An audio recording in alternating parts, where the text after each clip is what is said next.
Well, hey guys, after the disaster of the last guitar, I did actually make another one. However, I went back to sea because obviously that's where I work offshore. And when I came back, I had loads of offcuts and templates and patterns, and I hadn't labelled a single one of them like an idiot. So I didn't know where I was.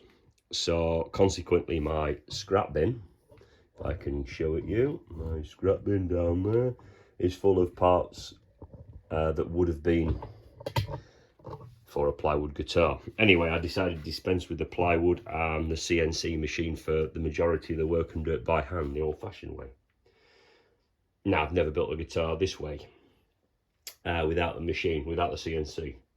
So, to that end, I have glued up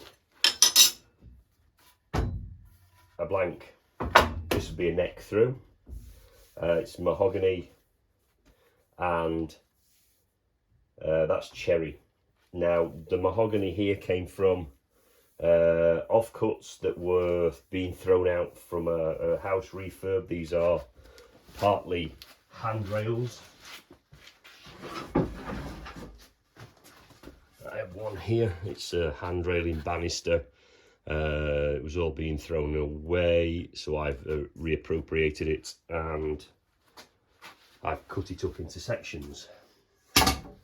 The cherry came from trees that had fallen down last winter. When I came back from my last job last year, at the end of the year, I went to see the tree surgeon and asked him if he had any ash and cherry, and he said he had loads because a lot of trees had come down in the massive storm we had up here in the northwest of England.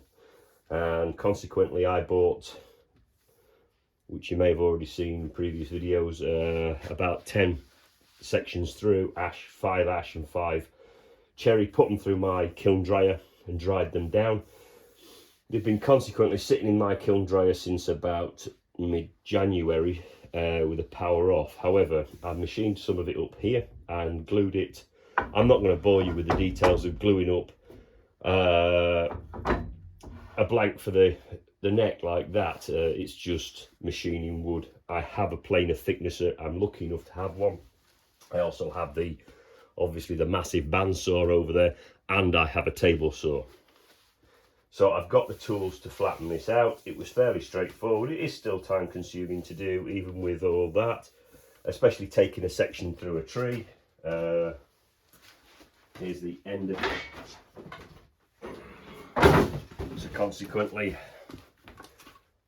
these are all, well, they're about 5 foot long, 1.4 meters, something like that, section through, all dried in my kiln, and then I've cut that one down and machined it off. The rest of the offcuts from this, I've machined up 2 for the wings, one there, and if I can bring that one out, one here.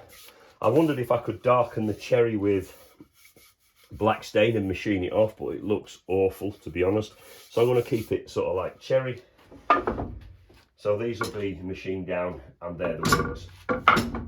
I'm still going to go with the P90 pickups, twin set of pickups. And obviously there'll be hollow cavities in each of the wings just to reduce a bit of the weight and also allow me to run wires anywhere I see fit. Now that is squared. It's just literally, I've just machined it up. I glued it up on the Friday. Today is the Sunday. Sorry, I glued it up Thursday. Today is the Sunday. So I've just taken this and machined it square all the way around. And I've picked, that's the underside. And that will be the top. And that will be where the machine heads go, and this will be where the body is, this end here. I've selected the best, what looks best at the grain pattern. So, without boring you any further, I will machine up these and we'll move on to the next step. Well, I've drawn it out full size. You'll have to excuse it if there's any vibration. I'm holding it in my hand. I can't really put it on my tripod and show you everything. So I'm standing in my kitchen on a work surface. I've taped together 4 A3 sheets with masking tape at the back. and I've taped this to a thin MDF board so I can lift it and take it away from the wife, otherwise it'll get destroyed. I've then drawn out the guitar, and you can see this section here corresponds with the neck blank. It's a through neck all the way, neck through, and that's 100 millimeters wide, or 4 inches approximately.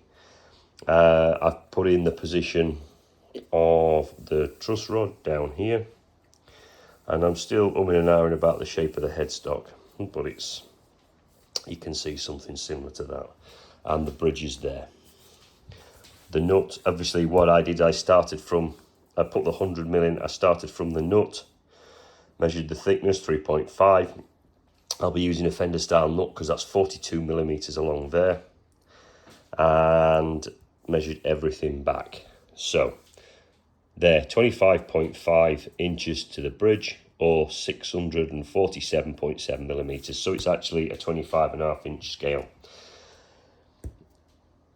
On top of that, to do this type of thing, I did the first one of these. This is the second one. The first one I cocked up because I measured from here, but I measured it all wrong because initially my piece of wood, my neck through, was going to be 1020 mil, but with the headstock I wanted it slightly longer, and when I cut the wood it was longer anyway, so no big problem there.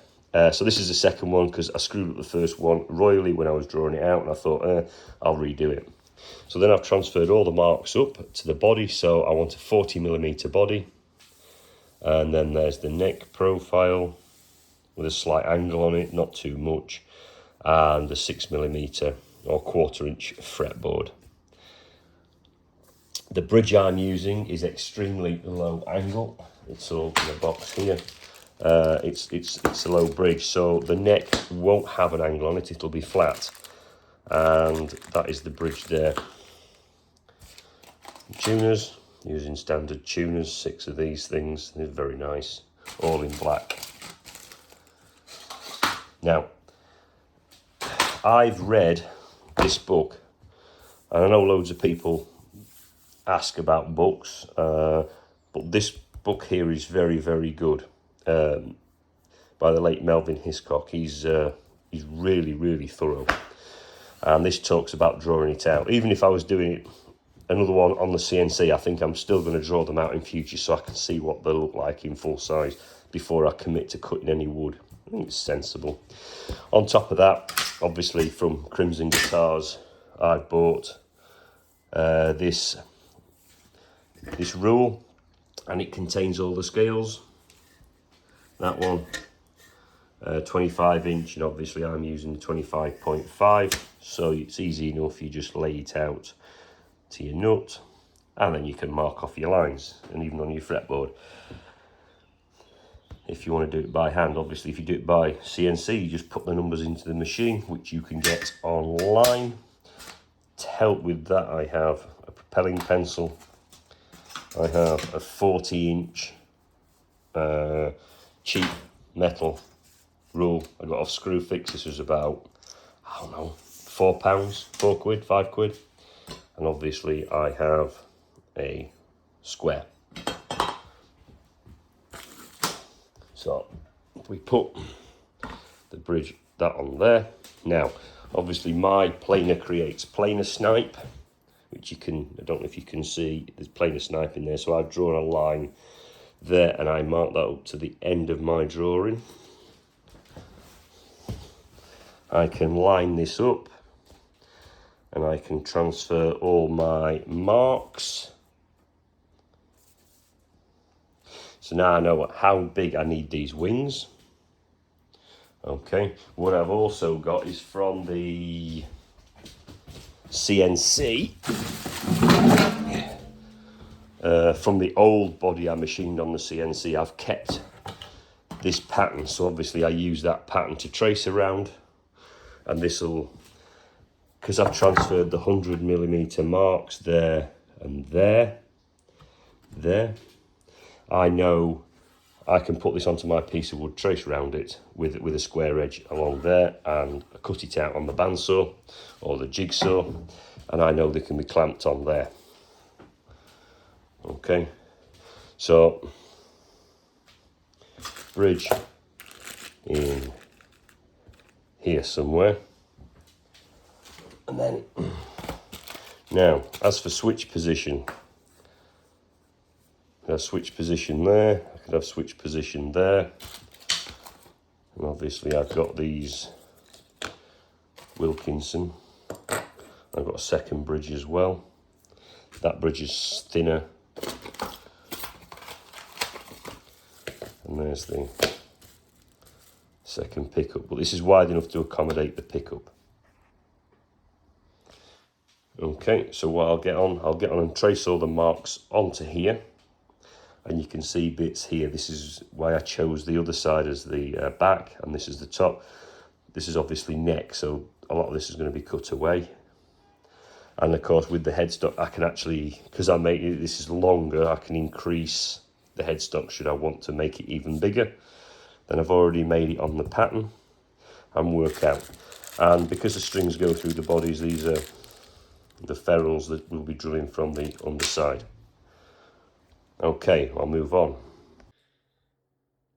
Okay, so now I've covered everything in good old 2-inch masking tape and put all the layup lines on off my board.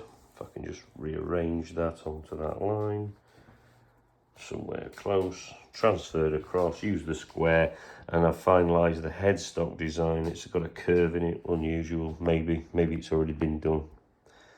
And then obviously I've put the nut spacing in there so I can look at the string angles.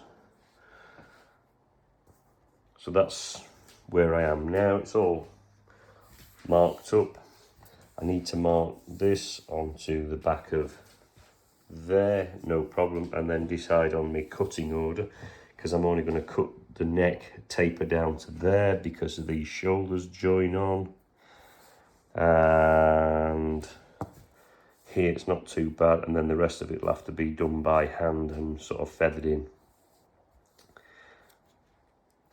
Just no problem. Well, we'll see. And then hopefully the sanding will begin. I've marked out the bridge position. I still haven't finalised exactly where I want the pickups, but I'm not going to worry about where the pickups go until everything's glued together, because I'll chop and change this bit. Probably one as close as I can to the bridge, and one as close as I can to the front of the body. Like I say, this is 43mm thick. The wings will be the same, so this will all be flush. I'm not going to put a top on it. Like I said, it's going to be flat because I'm using a low profile bridge.